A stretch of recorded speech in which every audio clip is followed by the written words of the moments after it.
నమస్తే అండి అందరికీ కూడా.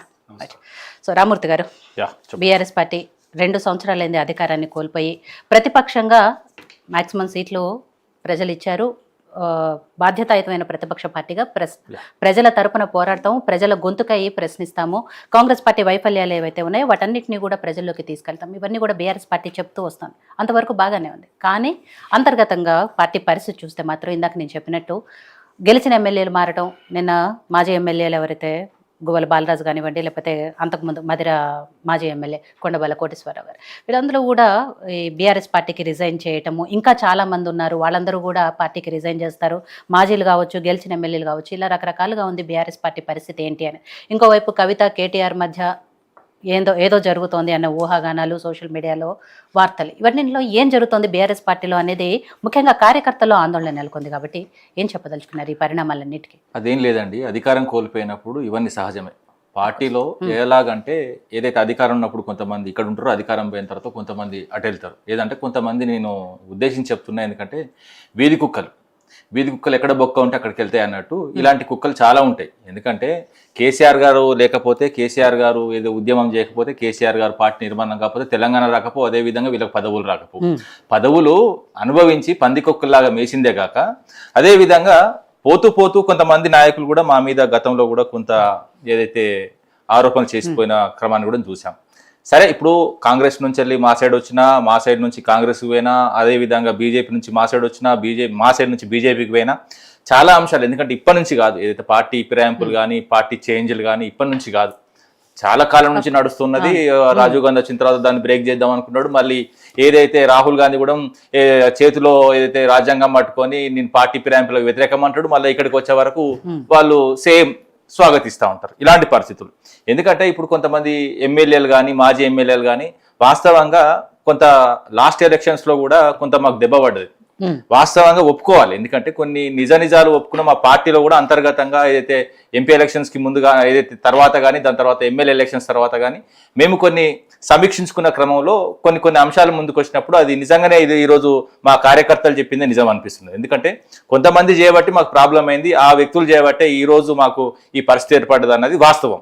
నేనేమంటున్నా, నదిలో ఏదైతే నీళ్లు అక్కడే ఉంటే అవి మురుగునీళ్ళు అయితే ఎప్పుడైనా గుర్తుపెట్టుకోండి. ఏది కాలువలైనా కానీ, చెరువులోనైనా కానీ అవే నీళ్ళు ఆడుంటే ఆ మురుగునీళ్ళు అయితే పారే సెలయేరికే ఎప్పుడు ఫ్రెష్గా ఉంటాయి, ఫ్రెష్ వాటర్ ఉంటుంది. అందుకనే వస్తా ఉండాలి, పోతా ఉండాలి, అంతే తప్ప కానీ పార్టీని పట్టుకొని చాలా మంది ఒకలాగా జలగా ఉంటది కదా, అలాగా పీక్కో తిన్న కొంతమంది, వాస్తవంగా కొంతమంది పోతేనే ఏ పార్టీలకైనా, ఓన్లీ నా పార్టీ అనట్లేదు, ఏ పార్టీకైనా కొంతమంది వెళ్తే, కొంతమంది కొత్త రక్తం వస్తే వాస్తవంగా బాగుంటది. అదేవిధంగా పార్టీ కూడా పునర్వైభవం వస్తుంది, అదేవిధంగా కొంత నూతన ఉత్సాహంతో ముందుకెళ్తుంది. రైట్. మీరు అన్నట్టు అధికారం కోసమో లేకపోతే పదవుల కోసమో పార్టీలు మారారు అంటే సహజంగా అవే జరుగుతూనే చూస్తూనే ఉన్నాం. కానీ ఇక్కడ పార్టీ మారుతున్న వాళ్ళు మాజీలు కావండి, లేకపోతే సరే గెలిచిన ఎమ్మెల్యేలు అయితే అధికార రెండే పార్టీలు పోయే పార్టీలు, ఒకటి బీజేపీ ఉన్నది, లేదంటే ఒక బీజేపీ ఉన్నది, అదేవిధంగా కాంగ్రెస్ ఉన్నది. బీజేపీ పోతే మాకు కేంద్రంతో పని ఉన్నది అనుకున్న వాళ్ళు అందులోకి వెళ్తున్నారు. రాష్ట్రంలో ఏదో కాంగ్రెస్ ఉన్నది కాబట్టి కాంగ్రెస్ తో మాకు పనులు కాలకుండా పోతున్నారు. మీరు చూడండి, ఎవరైనా పార్టీ మారే వాళ్ళు వ్యక్తిగత ప్రయోజనాలతో పోతున్నారు తప్ప వాళ్ళ కాన్స్టిట్యున్సీలో వాళ్ళ ఇంటి మీదకి వచ్చి వదిలిపెట్టిల్లా, లేకపోతే వాళ్ళ ఇంటికి మీద జనాలు పోయిర్రా. ఓన్లీ వీళ్ళు నిర్ణయం తీసుకొని మీరు చూసుకోండి, పార్టీ మారిన ఏదైతే ఎమ్మెల్యేలు కానీ, మాజీ ఎమ్మెల్యేలు కానీ, ఒకవేళ పెద్ద లీడర్లు కానీ వాళ్ళ ఆస్తుల మీద ఏదైతే వాస్తవంగా విచారణ చేయాలి. ఎందుకంటే గతం నుంచి చూసుకుందాం మనం. ఎందుకంటే ఏదైతే టీడీపీ ఉన్నప్పుడు టీడీపీలో కొంచెం అనుభవించి, దాని తర్వాత మళ్ళీ కాంగ్రెస్లోకి వచ్చి, కాంగ్రెస్ తర్వాత మళ్ళీ టీఆర్ఎస్లోకి వచ్చి, టీఆర్ఎస్ తర్వాత మళ్ళీ ఏదైతే బీజేపీలోకి పోయి ఈ క్రమంగా మారిన వాళ్ళే వాళ్ళు సెకండ్ జనరేషన్ చంపేసిళ్ళు. ఈ లీడర్లతో ఎప్పటికైనా తెలంగాణకు ప్రమాదం. వాస్తవం చెప్పాలంటే వీళ్ళను పగబట్టి ప్రజలు ఒడగొడతారు.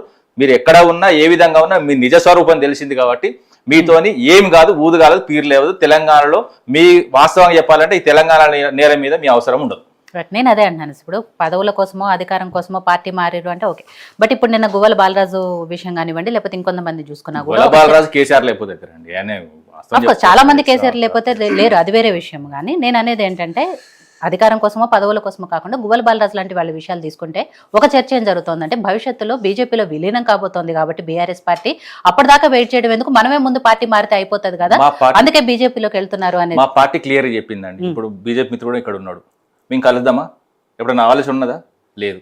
ఇప్పుడు మాకున్న క్లారిటీ వీళ్ళకి ఎందుకు లేదని నాకు అర్థం అవ్వట్లేదు. ఇక్కడ మేము ఉన్న ఎప్పుడు కూడా మిగతా మీరు ఒకటి చూడండి, కేసీఆర్ మీరు ఒకటి గారికి మోడీ చూడండి. గారికి ఎలా మీకు తెలుస్తుంది? క్లియర్ చెప్తా, వీళ్ళకు కాంగ్రెస్ కు దోస్తానున్నది నేను ఇక్కడ రుజువు చేస్తాను. ఎందుకంటే మనం వెళ్దాం ఇక్కడ నుంచి వెళ్ళి హైదరాబాద్ రూట్లో వరంగల్ భువనగిరి ఉంటుంది. భువనగిరిలో చైర్మన్ వైస్ చైర్మన్ పదవి పంచుకున్నారు కాంగ్రెస్ ఏదైతే బీజేపీ. ఇప్పుడు వాళ్ళకు దోస్తాను చాలా దిక్కులు నడుస్తున్నది. ఇప్పుడు వాస్తవంగా చూసుకుంటే మోడీ చంద్రబాబు ఏదైతే రేవంత్ రెడ్డి సమక్షంలో మొత్తం నడుస్తున్నది.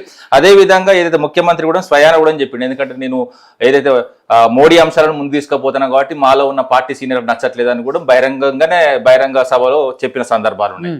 ఇవన్నీ ఎందుకంటే ఒక క్రమంగా ఒక ప్లాన్డ్ గా తెలంగాణ వాదాన్ని, తెలంగాణ నేల మీద ఏదైతే జరుగుతున్న ఏదైతే ఈ కుట్రలను వాస్తవంగా ఛేదించాల్సింది ప్రజలే. ఖచ్చితంగా ప్రజలు ఛేదిస్తారు.